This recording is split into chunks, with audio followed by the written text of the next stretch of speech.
Good morning. Positive for today.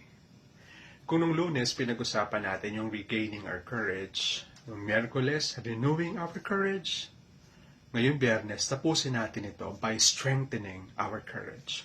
At sana po makatulong itong mga positives ko sa inyo. Una, identify fears. Acknowledge what scares you. Understanding your fears is the first step towards overcoming them. Ganda naman, di ba? Kapag mas nakikilala natin yung kalaban natin, mas kaya natin silang talunin. Pangalawa, focus on possibilities. Alam niyo po kaya tayo madalas naduduwag kasi masyado nakatuon yung isip natin sa mga bagay na hindi natin kayang gawin. Ngayon, tutukan mo yung mga kaya mong gawin. At kapag unti-unti ka nakaka-accomplish dito, mas lumalakas yung loob mong sumubok ng bago.